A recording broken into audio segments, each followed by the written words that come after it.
Legend has it that it was written by the Dark Ones, Necronomicon Ex Mortis.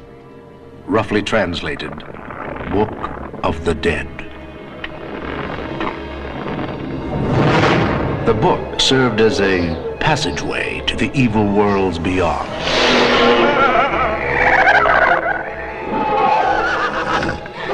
It was written long ago, when the seas ran red with blood. It was this blood that was used to ink the book.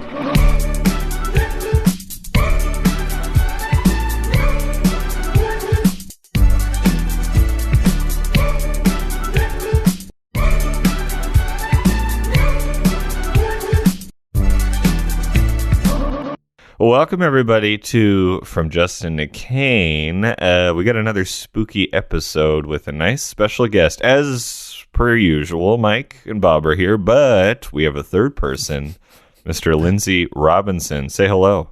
Hello. Nice. I'm here. Glad to be on the podcast. Thank you for being here, Lindsay. My first time on a podcast. Really? Oh, really? That's right. I would have assumed many other times, but wow. I don't know other people that do podcasts. I mean, you probably do now. I think since the pandemic started, half of the people you know probably do podcasts now. Yeah, podcasts and sourdough bread making. Yeah. Lindsay is an accomplished filmmaker, currently living in Berlin, but me and Bob have collaborated with him on many projects in the past. That's right. Yeah. Mike, you and I have worked together on things for like 9 years. 10 years, actually. One of my first things after graduating school was working on E-Town as a PA, which Mike and Arlen were directing. That's right, yeah. So that was my first taste of sketch comedy in Edmonton. Wow. The first thing I worked on as a PA was Folklords, which Lindsay shot and Mike directed. Yeah. So, that's cool. Really, I guess Mike is our cinematic grandfather, isn't he? He's the keystone. Yeah, I guess. Yeah. Thank you. Yeah, I'm the papa. Papa Michael. Yeah. So today we're going to talk with our guest Lindsay about Evil Dead 2, the Sam Raimi horror comedy from the late 80s. Yeah. Not Evil Dead 1. Mid 80s, I think. 85 or 86. Yeah. 87. Evil 87, okay. Evil Dead 1 was like, what, 81 or 82? Yeah. I think it was five years later that they made this one. That's right, 1981. So why you like Evil Dead 2? Dead by Dawn is what the title is. Yeah. Well, I think for me, it was probably one of the first horror movies when I started to get into horror movies. Like I remember renting it from the video store back in high school. Mm-hmm. And when I watched it, it was like, oh, I've never seen anything like this. And revisiting it over the years, I still kind of get that feeling. Yeah. Like it is very unique. I wouldn't say it, I've seen it enough times that it's not necessarily scary, but I think the first couple times I watched it, there was definitely some elements of that to it. The first movie's more of a straight horror. Yeah. And then Army of Darkness is more of a comedy. But I think this one hits that like perfect mix between the two, where it's a little bit more on the horror side, but it like has some comedy elements. But not so many, not any that take away from the horror parts of the movie. Mm-hmm. Yeah, horror comedies are not always done right. No, I think this one does it right in the way that the comedy comes from the like physical, either acting of Bruce Campbell or the gags that are kind of set up throughout it. I think a lot of modern horror comedies are like either too meta, or they get too quippy, like the comedy just comes from the dialogue. Mm-hmm. Whereas if there's a funny thing in this movie, it's because of some kind of slapstick thing that has happened to Bruce Campbell's character, Ash. Yeah, it's funny that they kind of they interpret horror comedy as let's take the horror genre and add Looney Tunes to it. Whereas, modern horror, you're right, is kind of very meta, where they'll be like, hey, these horror tropes? Well, we're kind of making fun of them, right? Mm-hmm. Yeah. So here's a question. Is Scream to blame? I don't think so. I mean, I like Scream. Scream is still a genuine horror thriller. Mm-hmm. Yeah. Like it was probably one of the first that does take pokes at the genre. Mm-hmm. But I mean, it did it so well. I don't know if there's a better example of a movie that kind of lampoons the genre. Like Cabin in the Woods, I think is pretty good, but it's maybe a little bit overrated on that front. Hot take. Like, hot like take. once I I like it. if I see Cabin in the Woods once, I'm not that inclined to watch it again. Right. But like something like, I mean, we're getting a little bit off topic, but Scream to me is very rewatchable. What about something Scream like 4? Like I've only ever seen the first one. Oh, okay, me too. Yeah, you're not missing anything. You're not missing anything. What about like Scream 3? something like the Evil Dead 2 to me is like infinitely rewatchable. I don't even know how many times I've seen it. Well, I watched it for the first time last night, and I'm probably going to watch it one more time. It's fun. I had a great time. I love how it ends because I've only seen Army of Darkness. Oh, really? Mm-hmm.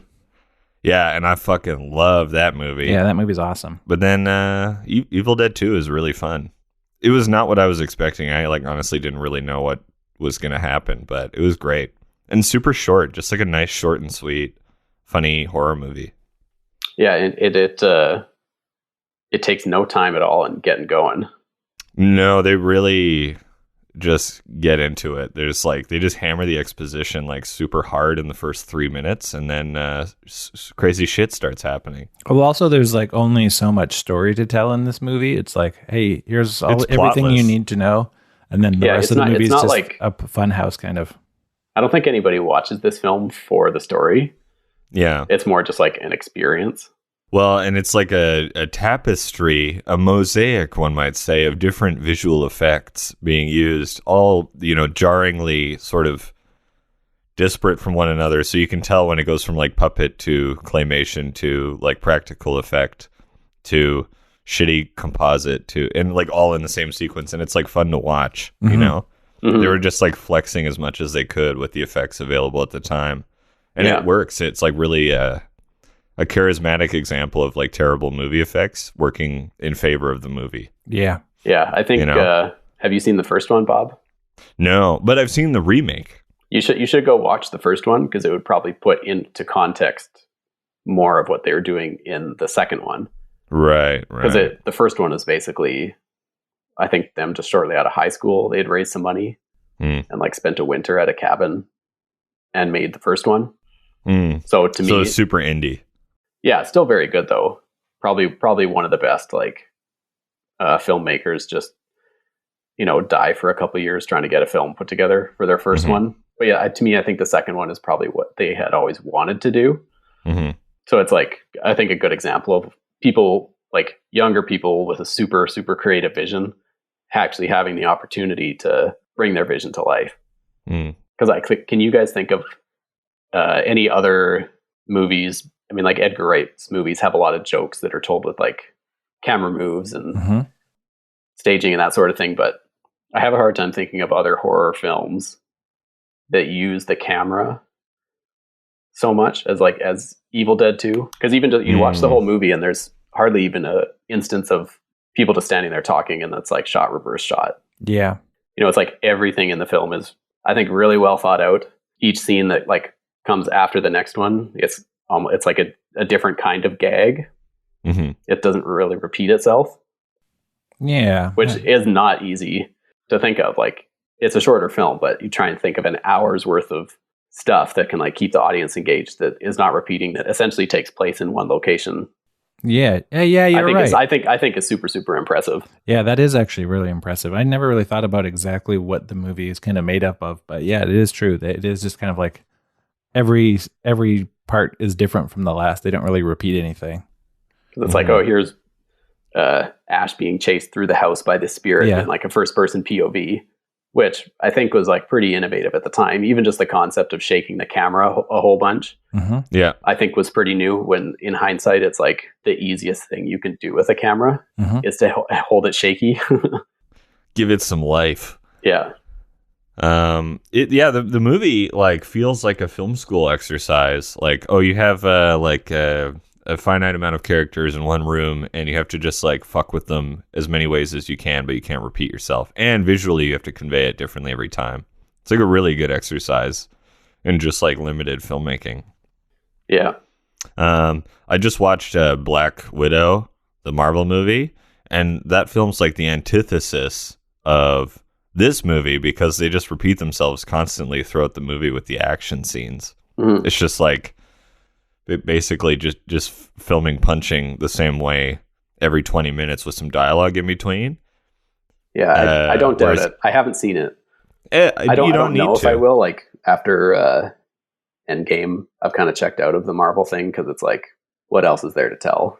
Yeah, totally. And it doesn't add anything. It's just like it's a waste of a movie. But but now Yeah, Eternals will be filmed at Magic Hour though. so cinema. Yeah, this is that's cinema right, that's now. We're right. entering the cinema phase of the movie of the superhero movies. So they're doing Days of Heaven, Essentially, the Marvel movie. yeah. No, it's just nomad land. It's superheroes living in vans, living a nomadic life, pooing in buckets. It's gonna be really good. It's gonna be great. I mean, sorry to take a tangent, but like they also announced about the new Batman movie that it's going to be like a 3-hour long straight up noir film. Oh, so cinema. Yeah. Yeah, that's so great. cinema. Yeah, so That's we're great. in this weird phase where they're chasing clout real hard now. They're just like, we got to get that Nice. Oscar for the Cape movie. You know what they're doing? They realize there's this untapped demographic of cinephiles who just cross their arms and judge Marvel movies and DC films, and they're like, let's go get those dirty cinephiles. Yeah. All hundreds of thousands of them. And make marginally more money. What was the first one to try this? Joker? Yeah, Joker Oh. was definitely chasing clout, I would say. And then the same with... Or, no, maybe Christopher Nolan. yeah. For whatever Like reason, The Dark Batman Knight is like an artsy movie. I don't in think many ways. I don't think the Nolan movies are like not as much of a try hard attempt at the true film Yeah. as some like I feel the people who like Joker are the ones that had never seen King of Comedy, Mhm. Right. because I had seen that before seeing Joker, and to me it was almost too similar. Oh, they're virtually Where it's like- identical. It makes it almost not enjoyable. Mm-hmm. Yeah. Yeah. So, but there's a ton of people that would have never seen that, and to them that's like, a mind blowing experience that they can do something different in a superhero context. Mm-hmm. But the Dark Knight is it maybe the first time an actor won Best Actor or something, like basically won an Oscar for something involving a superhero thing? Because Heath I Ledger think won. so. It might have been. Yeah, and I feel like with Well- that Logan movie, they were also trying to make something like, what if superhero things were kind of like pretty good? It's an interesting concept. But then now they're like 3-hour long equals good movie now. I would Yeah, have I mean, paid money to see Edgar Wright's Ant-Man. I would have too, yeah. Oh, me too. But I would have paid money to see Kevin Smith's Batman back in the 90s. But that never came to be. Wasn't he also writing a Superman Or script? was it Superman? Oh, maybe it was Superman and not Batman. Was that Was it the one that that... Tim Burton was supposed to direct with Nick Cage? Oh, yeah, starring? that's what it was. Yes, it was. What a wacky trio. That's a group of people for sure.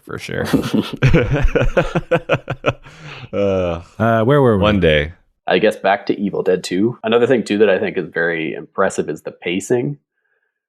Still feels fairly modern. Mm-hmm. A lot of older films, even like older horror movies, can feel a bit slower than modern ones. Mm-hmm. Mm-hmm.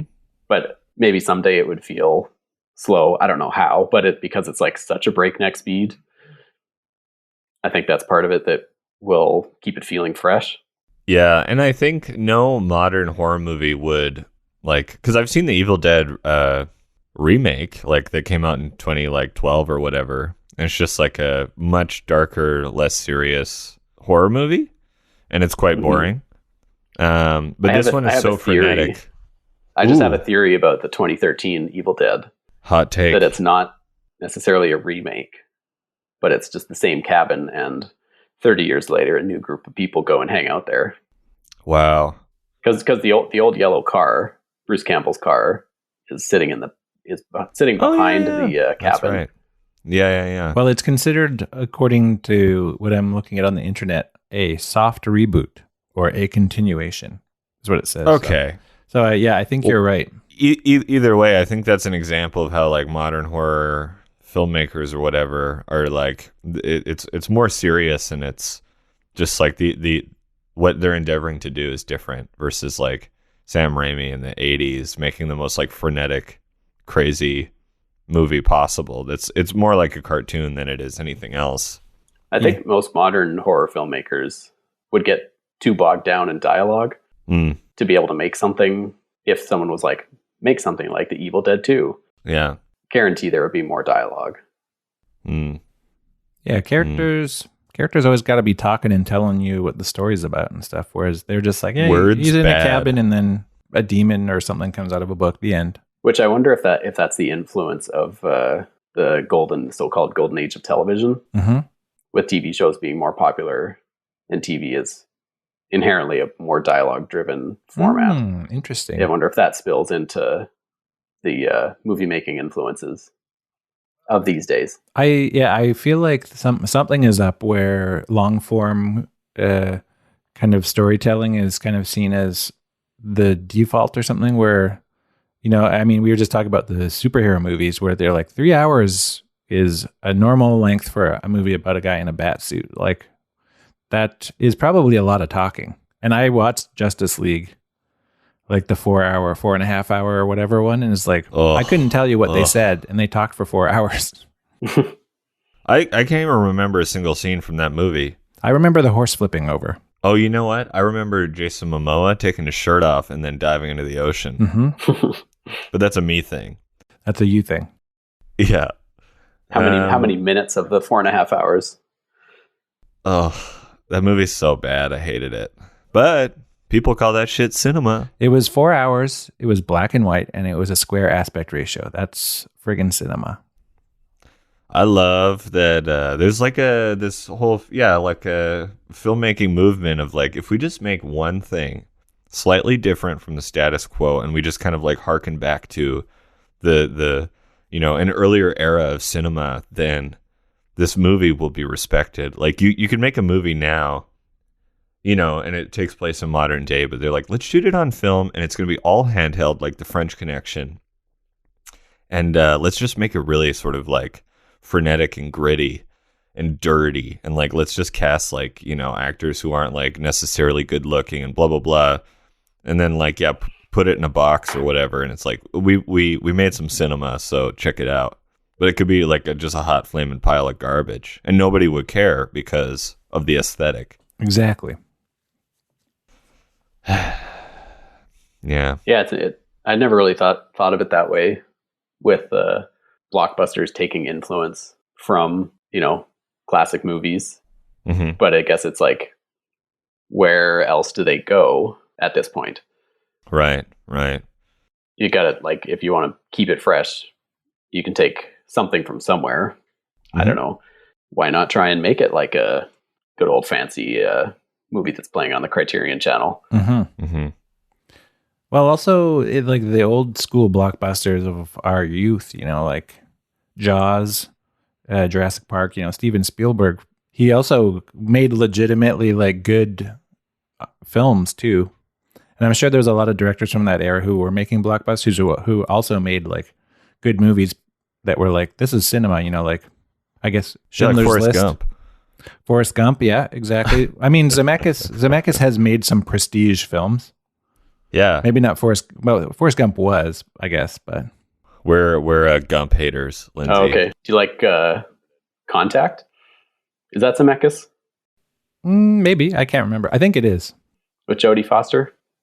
I think that one's pretty good. Yeah. I mean, Zemeckis is a very competent filmmaker, I'd say. But I guess the point that I was trying to arrive at was that like they didn't try and do everything all at once necessarily. Like Back to the Future was a good movie, but it wasn't like this is going to be like a 3 hour long prestige blockbuster, whatever the hell.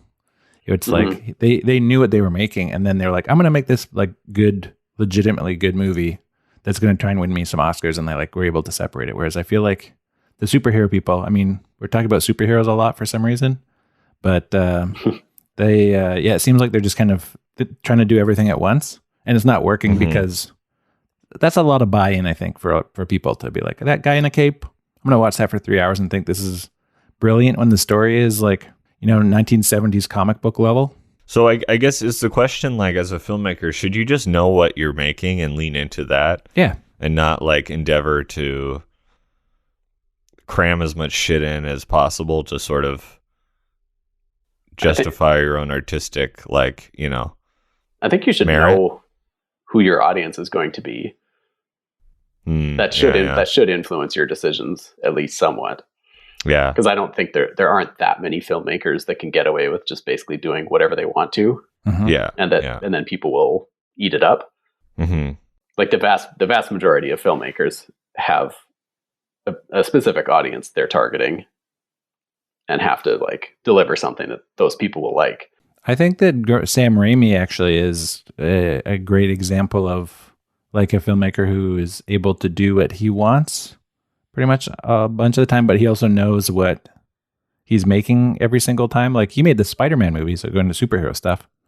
Which I'm restarting. I just watched the first one, and it's like sort of a poorly written film, and it's not too Sam Raimi, but you can still tell he made it. Yeah. But there's a lot of like exposition, and it's like silly how they structure the movie, but it's also a great movie. Yeah, he understands the tone of Spider-Man, I think, and wasn't trying to do anything like outside of the box of what Spider-Man is, and I think he was a perfect fit for that. Yeah. Mm-hmm. I remember when that one came out, and it seemed like at the time a big step forward in the whole genre of superhero movies, because before that was X-Men. Right. I think if you compared the first X-Men with Spider-Man, the first Spider-Man is much better. Mm-hmm. The first X-Men better. Has it's almost like that, like when 90s movies try to be gritty, yes, but don't quite stick it. To me, the first X-Men kind of feels like that sometimes. Well, it's because they took all of the stuff that was cool about the X-Men, which was the costumes, and they made them all just wear black jumpsuits. And they're like, they're all wearing black now, and the background is all kind of chrome and blue, and the whole thing just feels so sterile. It just kind of is like missing the fun that was inherent to the X-Men, I think. Yeah, the aesthetic was whack. I haven't seen a ton of Sam Raimi's movies outside of the Evil Dead trilogy and the Spider-Man movies. Did you ever see A Simple Plan? Oh. Have you seen A Simple Plan? That movie's awesome. And it's like just a noirish crime thriller. But that's like Sam Raimi does like a very serious film. It's not really, there's no jokes really in it, and really well acted, really well like told story, and he just kind of like knows what the story is. He does it. You can still kind of like tell he's behind the camera, because I think with his movies you always kind of can. Like Darkman. If you watch Darkman, it's like a superhero movie with kind of a darker edge to it, but there's still like the kind of silly way of framing things that he sometimes does. Mm-hmm. Have you seen Darkman? No. Oh, okay. What about Drag Me to Hell? Yes, that one's great. Yeah, that's like a horror film that also is like has like moments of like Sam Raimi silliness, I think. I don't know if you'd call it like almost a brand for him, just that kind of physical silliness of how he can stage a scene, and it can be like gross and tense and funny all at the same time. I feel like there's not many other filmmakers that can quite do it the way he does. When you watch it, it's like a fun scene to watch, but at the same time, if you're a filmmaker and can understand kind of what's behind it, you can also be impressed at how someone could like think of that and pull it off in that way.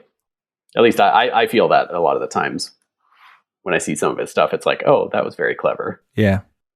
Like, some of the transitions even in Evil Dead 2, like there's a scene where he thinks he's being or is being attacked by his like girlfriend's corpse, and his head is being smashed against the like slats in the window, and then it cuts to him sitting in the chair. Like it just zooms out, and he's just like sitting in the chair screaming.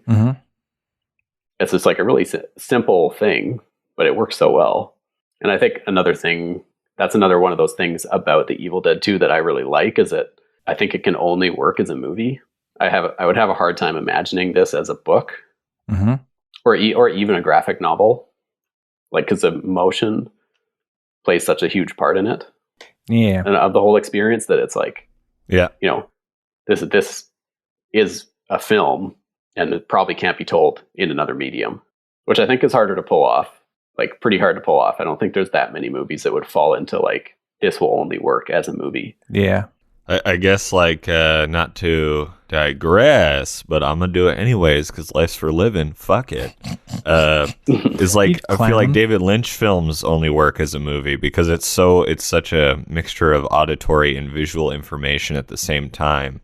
And no other medium offers that, except maybe like gallery exhibits where they use like sound and paintings, but he's also a painter, so who knows? Maybe his exhibits have weird soundscapes and stuff, but yeah, he's films, definitely like, someone else I would think of. Like, could you imagine Eraserhead as a book? Like yes, but it wouldn't be impactful. That'd be like, right? I don't think that'd be a very good book. No, it would be very boring and bad. I could imagine it as a book on tape. I'd listen by to David at least Lynch. one go through if it was read by Lynch. Yeah, and it just kind of has like a whoa in the background the entire time while someone's reading it. And the guy looked in the furnace, and there was a weird little man in there. You know, You just cut them like it would regular work. chickens.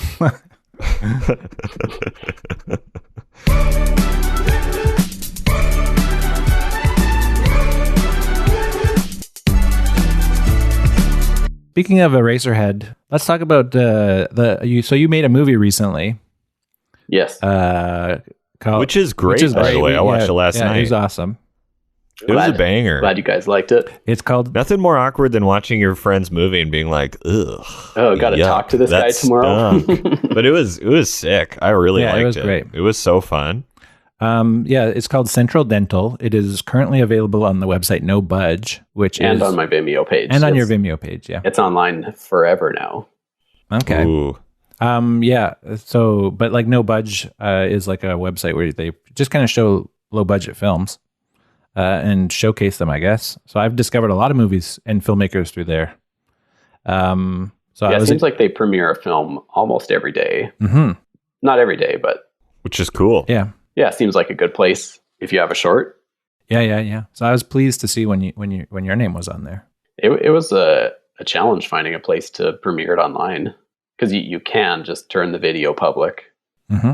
if you want and then make a Facebook post, but it's helpful if you can have some kind of outlet, Oh yeah.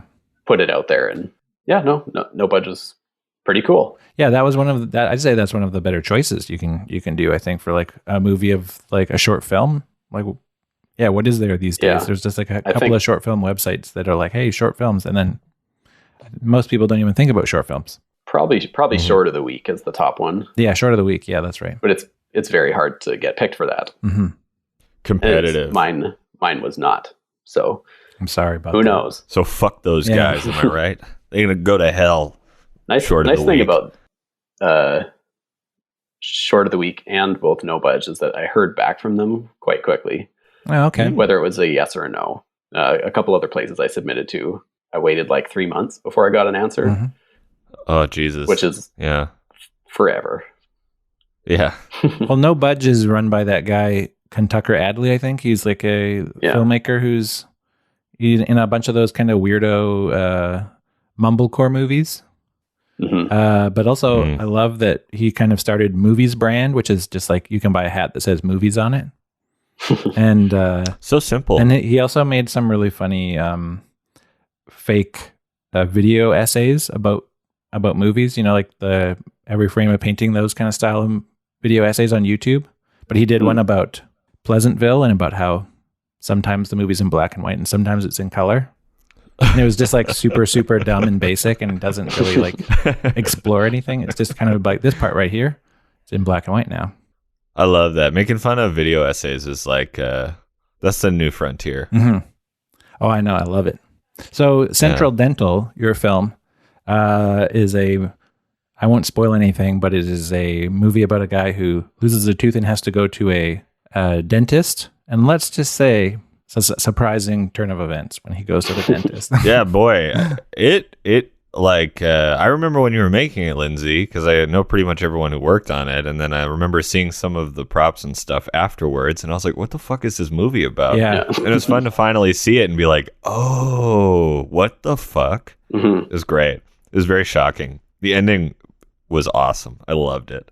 Yeah, glad you liked it, and that it was still surprising. Yeah, I didn't know what to expect. Well, no, I didn't. I was like, where's this gonna go? Like, I mean, because it's a short film, we can probably just talk about the whole thing. Okay. I don't know how you guys do it. I don't know how you guys do it on your podcast. We literally spoil everything, though. Like, we don't care about spoilers on this podcast. Spoil sports. Okay. Well, I mean, it's 10 minutes long. We don't need to tap dance around the plot. Yeah. Okay, great. This will be way more fun. Just walking on eggshells for 20 minutes. Everyone's like, wow, this is a great conversation. They're so vague. Yeah. When the thing happens, you'll have to watch it first. Okay, the movie ends and there's this giant tooth, and it's awesome. And it's like a person in a tooth suit, right? Yes. And it's fucking, like, just visually amazing. It's so much fun. It's just like a great little monster. And so I did a double feature, Lindsay. I watched Evil Dead, and then I watched your movie back to back. I should have done it the other way, but I'm glad I finished with your movie. But it's so fun, and it's very Eraserhead visually, and there's like a nice like soundscape to it to sort of put you on edge. Shot in black and white, very gritty. It all takes place at night. Yeah. But it's like, violent, but not too violent, which I think sort of Lynch walks that line sometimes too. And Sam Raimi. Yeah, there's a giant tooth, and it's so cool. You should watch it just for the tooth. There's a tooth. Yeah. Ronnie is super cool. Brendan and Alana at Ravenous, or Bold Raven Effects, did such a great job. It was basically, with some minor tweaks, we landed on that design in like the second draft, which is awesome. Yeah. So I just kind of described what it was that I was thinking of with the script, and Alana sketched it out. And helping design the monster is super, super fun. I'm glad I was able to have that experience, because they then made a whole clay full-size version of the tooth that they would, sculpt and make little changes on, and then cast that into like a silicone thing, and then from that make the suit from. I'm not exactly sure of all the steps, but at one point there was basically a giant clay version of the tooth monster on this table. So yeah, super fun process. I'd love to get to do that again someday, but the guy who was in the suit, Mark, basically it wasn't going to happen unless he was on board. And I met up with him, and I just kind of explained it, and he's like, yeah, I could do that. And I was like, sweet. Yeah. And that was not an easy day for him, the shoot day, because we did not have a script supervisor, and it's practical effects. So we shot it in chronological order. So for the close-ups, it's operated like a puppet, with Brendan operating the mouth, and then a couple other folks running like the blood tubes and stuff. So basically Mark would have to get out of the suit. They do puppet close-ups, and then a couple times the blood didn't go where it was supposed to, and it just coated the whole inside of the suit. Oh no. So he would have to get back into this like now chocolate covered monster suit for a take, or for another shot, then get back out and repeat the whole thing. So he was a trooper. I feel like every horror movie where there's like a monster, like somebody in a suit, just has that sweet, quintessential behind the scenes photo, like with Freddy Krueger, and he's like squatting, smoking a cigarette, and it's like, spent so much time chasing people in their dreams, forgot to chase my own. Yeah. Like that moment. And it's just like all these people in monster suits, like I'm sure like Hellraiser has a bunch, and they're just like dead inside and exhausted, and it's the middle of the night, and they're just like covered in latex or like fake blood or whatever, and they're just like, why? Yeah. Why do I do this for a living? And I love that shit. Doug Bradley with like a cigarette poked onto his nails in his head. Yeah. And then he's just covered in chocolate sauce, sitting in a chair, being like, fuck. Or like the guy who's the alien, and they had to make a special seat for him because of the tail.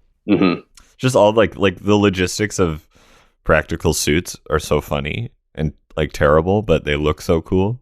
Yeah, the crack on the tooth was meant to be where Mark would see out of. Oh, he could see a little bit, but not that much. We had to blind. Basically tell him where to stop. And turn getting on the little bike at the end was a nightmare. Was very hard. There was only one. We only got one take that worked, and it was Yeah, really hard. I basically had to count down the number of steps until he could stop and then try and get on it. Oh, Jesus. I That's did crazy. a good job, though. I didn't even notice looked that. It great, looked like he was, he knew where he was going. Yeah. I love how just the whole concept is so simple, though, of like he gets his, teeth fixed or whatever, and it's like, okay, your payment. And then all the lights shut off and the dentist leaves the room behind this like door that's clearly being like beaten down several times. And then this tooth monster just like walks out and starts eating limbs and then leaves and then just sits on an exercise like elliptical machine. And that's how the power is generated. It's just so simple. I love it. I love like horror needs to be simple like that, Yeah. And then put all the details into the tone and the visual sort of aspects of it. It's great. It's great. Yeah, I wanted it to make sense and not just be some random thing that happens at the end. Yeah. So just not really saying out loud, when he's in the reception area that it's dark in there. Yeah. But hopefully you'd maybe get a sense that it's not supposed to be that dark. Mm-hmm. Yeah. And that at the end there's a reason for it. Mm-hmm. And then hopefully that when the tooth comes out and starts chomping away at him, that at that point you've forgotten about the dark lights in the reception area, so that when he gets on the bike at the end, it's almost like a twist is appropriate, but like basically another reveal that will like ties it back into the kind of the whole business of the dental office. I just interpret it as like everything is gloomy and scary. Like you set up the vibe that everything's scary, and then once the tooth comes out, it's actually kind of a very appropriate that we're talking about Sam Raimi, because it's like the balance between horror and comedy. In your short, you're kind of walking the balance of like setting up this like horror vibe for the entire time. And then it's also essentially just building to one kind of punchline also. So the comedic tension and the horror tension are like kind of like parallel with each other. And then also the tooth reveal, I guess, is in many ways just like both a punchline and like a horror reveal too, of just like, this is the monster kind of thing. So yeah, I think so it was very surprising at all moments because of just like how things were kind of building. Like when you have a concept like that, it's goofy. And so keeping it serious within the whole world of the film is important. When we were making it, it's like, we don't want to be doing any winking at the audience or any kind of like meta dialogue or anything like that. Within this whole world, everyone here is taking this seriously. Yeah.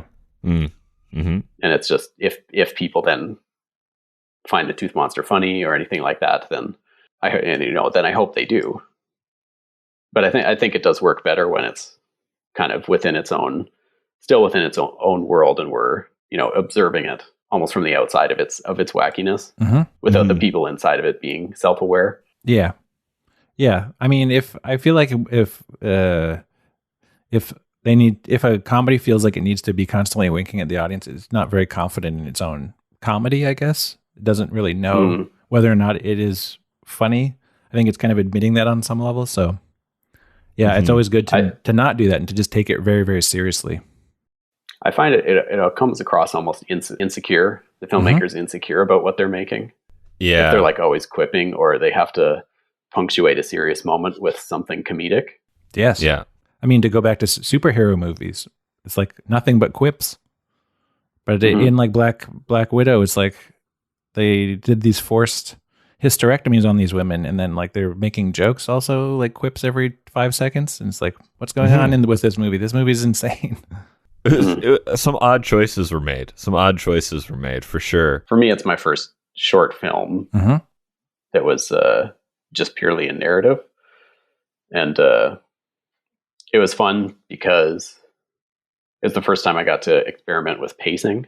Because before, all the other things I'd made were either music videos or How to Learn Anything. That's like a very fast-paced web series. And it never stops being fast, except for maybe a couple moments each episode. But that's kind of what that format requires. And then music videos are very much dictated by the song as far as the pacing or, what you can do with it. So finally, having the freedom to be like, oh, this can be as long or short as you want it to be. And that really affects the impression of the story. That was cool to be able to play with.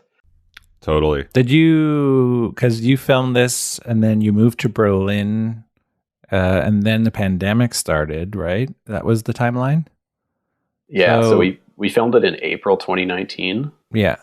And then I think I had it fully locked and finished in October of that year. Oh, you did? Okay. I, for some reason, thought the timeline was a little bit different. It just took a long time for it to come out in festivals. Yeah, let's talk about the festivals. So this played at Fantasia Fest and some other ones around the world. Did you actually get a chance to see it with an audience? I only got to see it in theaters once at Calgary International Film Festival. Oh, okay. So when I was back last summer filming season 3 of How to Learn Anything, it also happened to be playing in Calgary about a year ago. But all the other ones I didn't have a chance to go see, which is too bad. You know, a festival like Fantasia or any of these other ones would have been a lot of fun to go in person. Yeah. And that's like the main point of film festivals, is to go and meet other filmmakers. Mm-hmm. The online experience was definitely a bit different.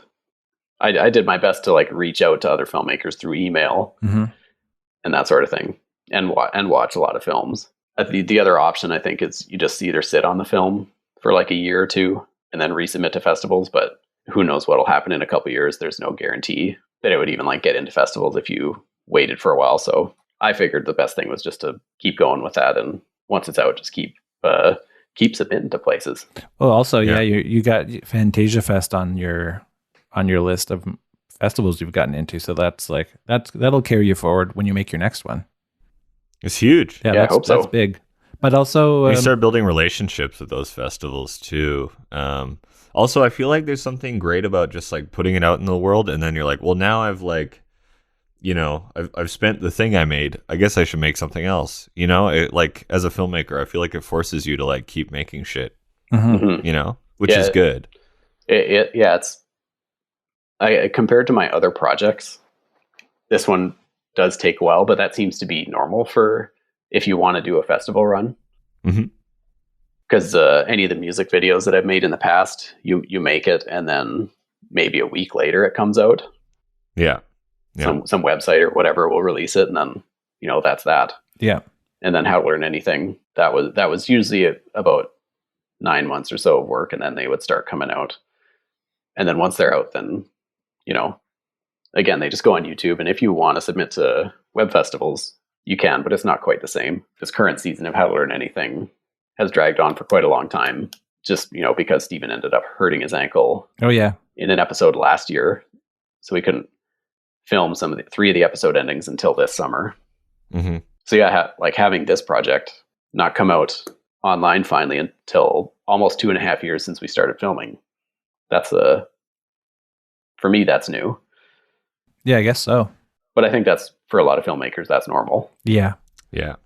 What was the vibe when you were watching it in the theater with people? Like, how were people reacting? Because like I was talking about like the kind of the interplay of comedy and horror elements in it. Like, how did people react? Yeah, that was interesting, because I was always kind of not sure what an audience would think when they had no familiarity with what they were going to see. And some people laughed a bit when the tooth monster first was revealed. I think that got the most reactions, and then maybe a couple laughs when he got on the bike at the end. It wasn't like that full of a house because of social distancing and stuff. Yeah, requirements in the theater. So yeah, I'm glad I got to see it at least once to hear what people thought, and that they weren't laughing at the wrong moments. Yeah. So yeah, that was positive. Did it play with like with like a horror movie, or what did it play? Or was it in a shorts package? It was in just a block of shorts. Oh, okay. Which it's I haven't watched that many short films over the years, but just watching my film in blocks of other shorts this past year has been a lot of fun. Seeing what other horror filmmakers are doing, and yeah, there's some super creative stuff out there. I can't say that there's that many positives that have come out of this whole COVID situation, but some of these film festivals are offering online passes now. Yeah. So you can watch this stuff from home. If you get a chance, I would definitely suggest it. Yeah, I've seen a couple of films that I've, I guess, paid tickets for at film festivals. The Calgary Underground Film Festival does really good ones. Is that the one you were in? or was it? No, I was just in like international? the international one. Sif. Okay, so SIF, not Cuff. CIFF. That's right. Yeah. I submitted to Cuff, but SIF was the one that took me. I mean, that one's international. The other one is underground. You don't want to have to be with the chuds. You know? I say that as someone who spent, more than a couple $100 on tickets for Cuff, but I think Cuff has a pretty good reputation. oh yeah, they're awesome. It does. Yeah, it's a great festival. Mhm. I have a question, Lindsay. Do you have any anything in the old incubator? You working on anything? You got any ideas? You writing any stuff that you want to shoot in the next couple of years? Spoil it here. I'm working on. Yeah, I guess you'd call it a short film. I have part of a short film Mhm. done here that I've been tinkering away at. It's in Berlin here. Mm. Right now, like we're wrapping up season 3 of How to Learn Anything. Mhm. So kind of off and on, I've been color correcting these episodes for a while. Mhm. So I'll be able to open up my mind more to projects once that's all wrapped up. Yeah. For me, it's hard to divide my attention that much. So I'll be able to make more progress on this thing once that's wrapped up, hopefully in the next couple weeks. Mhm. But yeah, one little short film here that in Berlin, there's these really interesting candy dispensers. They're all around the city. Okay. don't know. Nice. You had me at candy. You had me at dispenser. Mike, have you been to Berlin before? No, I've been to other parts of Germany, but not Berlin. Mostly Hamburg. Oh, okay. Even if you just Google Berlin candy dispensers, they might show you, but they're all over the place. And they kind of look like little works of art. They often have little stickers and stuff on them. Some of them look like quite beat up. But every one of them is unique. So basically, my short is showing a bunch of these candy dispensers and then showing how a gumball is made inside of one of them. Mm-hmm. Ooh. But nice. not in a normal way, of course. Oh yeah. Of course. Yeah. And That sounds fun. And as someone So- who's worked with Lindsay for the last 10 years, you love finding ways to put a camera inside of something? Yeah, that's right. But there was no shots inside of things in Central Dental. No, so- there wasn't. But we've had a thing where, That's true. we've had a in-butt shot, like a shot from inside of a butt in one of the things we worked on together. What was that? Felt up. This, One of the original puppet shorts. yeah. Right. That one got Good for you that guys. got a big reaction at the Metro Shorts screening. Mm-hmm. Is there anything you learned from the Central Dental experience that you were that you thought about and you're like, oh, I'm going to bring this forward into my next project? Like, this is like a real lesson I learned as like the first time you're making something that's just like 100% you. Yeah, I mean, it probably seems obvious, but when you direct a little narrative scene that can be inside a music video, Mm-hmm. or even something like How to Learn Anything, you can be pretty fast and loose with performances, dialogue delivery, like all that kind of stuff. Kind of as long as you get the broad strokes, it can work. Mm-hmm. But for something like this, I really learned how important the delivery is, and just like the pacing between words, just how much more attention to detail you have to really pay attention to with the actors to make sure that it's coming across the way you want it to. Mm-hmm. And then also how much can be finessed in editing. Like the pacing of the reception scene. There's not that much dialogue in the short, but I spaced out the dialogue a lot more in the edit of the discussion between the receptionist Yeah. and our main guy, Lewis, there. Mm-hmm. Than it was filmed on the day. So that was a fun thing to get to play with. Yeah, that's part in particular seemed very meticulous when I was watching it. I was like, seemed like you were really trying to, create a very specific sense of pacing to like, because I knew something was coming, but I had no idea what it was. Yeah, I think part of it too is just like, because I've worked on those fast-paced projects for so long that it was like, how slow can I make this? Let's just slow it down. That's great. And I would say probably like one inspiration for this that is maybe not super obvious would be when I watched Tokyo Story Ooh, yeah. by Ozu. Yeah. And it's like, man, this guy, he can leave a shot just hanging and you it's don't awesome. even care, and it's great. I mean, mine doesn't go anywhere near the lengths that his films do on a single shot, but it's cool to kind of get the other side of that. I mean, Ozu and Sam Raimi's Evil Dead 2 are probably as polar opposite as you can get in filmmaking terms. But basically, what you're saying is you are you're Canada's answer to, it's like Sam Raimi crossed with Ozu. If there's a position to fill for that, I'll submit my application.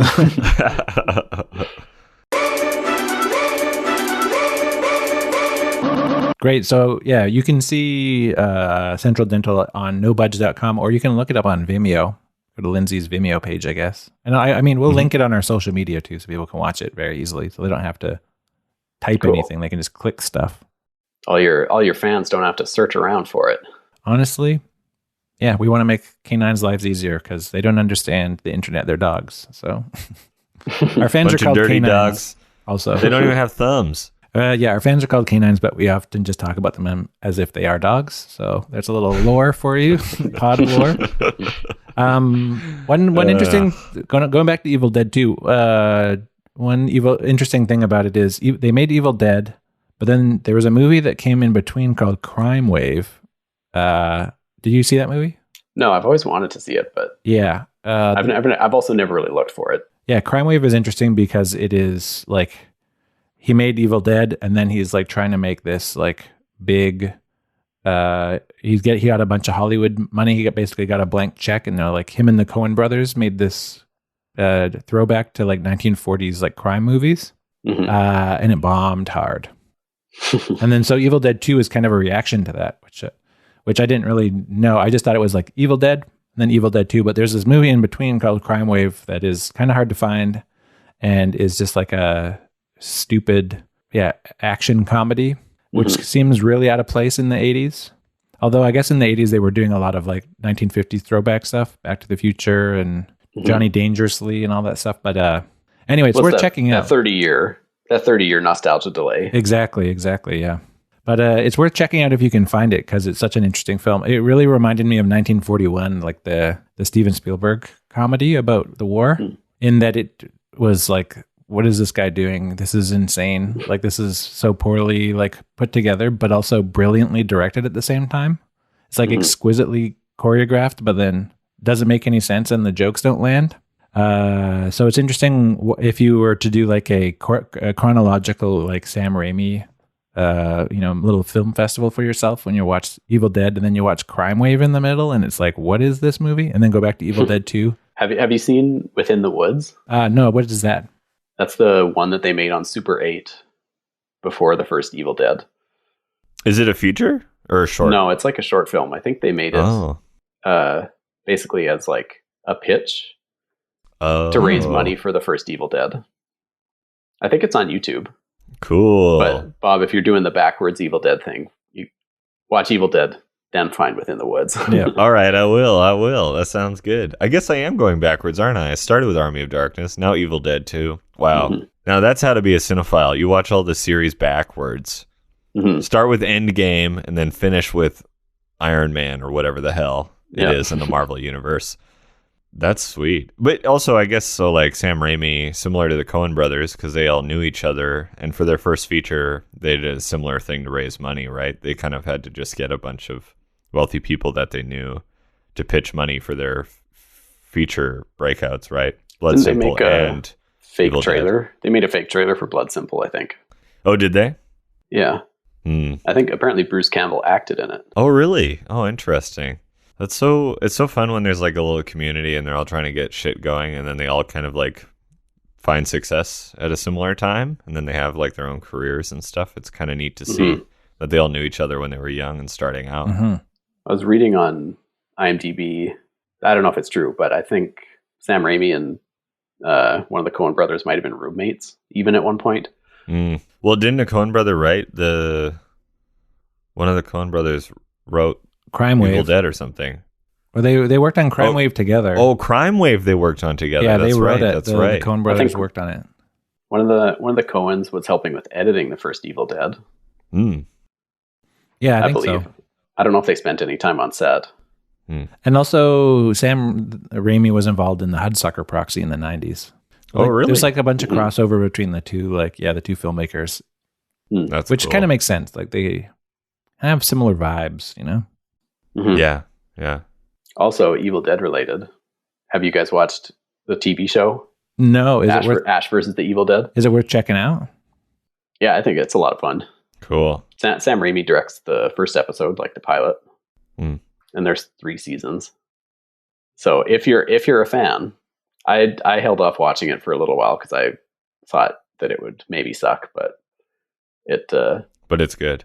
it's worth watching. Yeah, that was my thought Cool. too. I was like, this is gonna be, 20, 30 years later, and Bruce Campbell is old and stuff. It's like there's too much of that kind of right now in pop culture where it's like, hey, remember this thing? Here it is with like an old version of the person who was young in the thing you like. They play it up a bit that he's older. Well, that's good. They don't try and dance around that. They don't do like the Irishman kind of de-aging thing where it's like he's like hobbling around, but he's got a young face. Or the Taken 2 or 3 thing where it's Liam Neeson jumping over a fence with 72 different angles in the edit just to make it look more active than it actually is because he's old as fuck. Yeah. Yeah, that's great. Experimental film, Taken 4.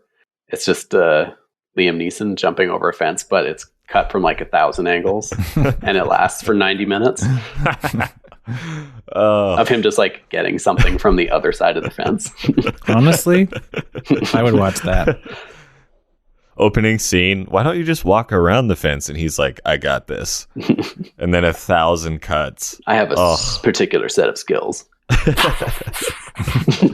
I'd watch that. Yeah. Honestly, that'd be wonderful. Lindsay, if you make that, I'll give you some money to make that movie.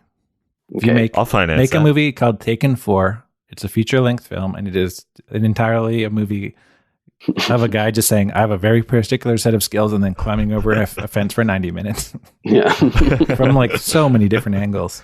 That'd actually probably be really fun to shoot. Maybe not so fun to edit. Just trying to think of all the different super weird close-ups you can get just to convey a man going over a fence. I don't know if there's anything like that. Maybe there is. That'd be like a Tim and Eric sketch, Mm-hmm. Yes. just being dragged out for So Like- long. as long as you can imagine. I bet that would be viral on the internet for at least a couple of days. Yeah. But that's about it. I feel like I don't know that you could make any money off of it. Maybe you could get a couple of theaters to play it. Call it cinema. Put it in the theater. That's what I always say. Yeah. Oh, make it black and white and not 3 hours long. Boom. That you got cinema there. No, you just put a cape on Liam Neeson. Bada bing, bada boom. You got cinema. That's cinema. Say the famous words, Mike. You say it's your catchphrase. All right. Lindsay, this is my catchphrase. I use it on every episode. This feels over. Just so rude. I love it. But yeah, thanks for being on the pod, Lindsay. We really appreciate it. Thanks for having me. That was fun. Yeah. Everybody check out Central Dental on No Budge or just on Vimeo if you are web savvy. We'll be posting the links on our socials. Is there anything else you want to promote? No, just watch the short. Hope you enjoy it. Sweet. It's a good one. It's a lot of fun. I loved it. Yeah, I mean, you guys are cinema. So Yeah, man. Yeah. And If we're you- mean. if you we like would have it. told you if it stunk. Yeah. But it's fun. It's great. yeah, I'm glad that you only watched it last night, Bob. Before you invited me on the show, then watched it. add some stakes to it. Yeah, exactly. It would have been extra stressful if we just made you sit with us on Zoom and then we just watched it in real time during the recording. So Wouldn't I that watched be it weird? last night. That's like a fun I have exercise. a whole page of notes about why I don't think it worked. I actually made a video essay that's 26 minutes long about your short film. What if we brought you on the Too much work. podcast just to critique your film in public? That would be I would almost want to be on that podcast. Oh, that's so sadistic. Jesus. Anyways, it was great. It's fun. Everyone check it out. It's the perfect runtime. It's basically 10 minutes long. It's just like a fun little nugget of horror and black and white and spooky and funny. It's great. Mm-hmm. And also check out Lindsay's other directing work. He did the How to Learn Anything web series, which is all on YouTube. Season 1 and 2. And very Season fun. 3 is in the works, obviously, but Yeah, coming up. very fun. Well, thanks, guys. I get hit by a baseball in one of the episodes. Yeah. Oh, yeah. A baseball that is shot from a what is it? Trebuchet. A trebuchet, like a trebuchet, catapult kind of thing. So Yeah. yeah, it hit me from a way across the field and didn't hurt, but very embarrassing nonetheless. So Mike also critiques some pasta oh yeah, in one of right. the episodes too. I do. Oh, yeah. yes. Did you make any That's other right. appearances? I think those are the only appearances I made. Bob makes some cameos just like in the background. Bob makes an appearance looking at trying to find the rocket in the sky That's right. before Oh, it yeah. comes down and impales one of us. Hmm. Yeah, that was scary for sure. Yeah. It's coming down as fast as it's going up. Ay. Yeah, and then when it hit the ground, it went super deep. Just like a bullet. He had to go get a shovel to get it. So if Yeah. that's hitting any of us, it's Death. just going right through you. Yeah. Yeah. Or the many cows that were near us. Yeah. I mean, I would pick one of the cows over any of the crew members. Yeah, me too. But me too. the best scenario happened and it just hit the dirt. Well, yeah. Check out Lindsay's work. It's very fun and cool, and he'll have other stuff creeping up here, I'm sure, in the next couple of years. Well, How to Learn Anything Season 3 is right around the corner. Oh, is it? Yeah. Do you have I don't have a launch date? Don't have a launch date, but within Soon. within the next couple months, Is that going Nice. to the first episode will start coming out. be just on YouTube, or is that also going to be on Telus Optic? I think it will also be on Telus, Okay. Mm. but I think YouTube is like the primary place to watch it. The easiest. We can watch it on the turlet. Probably easier to find the other episodes if you want to see the other seasons, just from the YouTube page. Mhm. I watched it on an airplane once. I wanted to experience seeing myself on an airplane screen, so I watched an episode that I knew I was in. Did you Wow. Did you like wave down the flight attendant to be like, "That's me"? No, I didn't. But I was hoping that someone was looking over my shoulder, and then I turn around and be like, "Oh, hello," and they're like, "That small little head on the screen, it's you. Here's my peanuts. Thank you for the peanuts." That was I just imagined that in the moment. I think my dad watched one of those episodes on a plane, and he told the flight attendant, but then they wouldn't believe him Mhm. that it was his sons that made that. They're like, "Yeah, okay." Okay, buddy, sit down. That's right. Thanks everybody for listening. Yeah, thanks everyone. Thanks, Lindsay. Thanks, Mike. Thank you, Bob. Thanks, Mike and Bob. Thanks, Bob and Lindsay.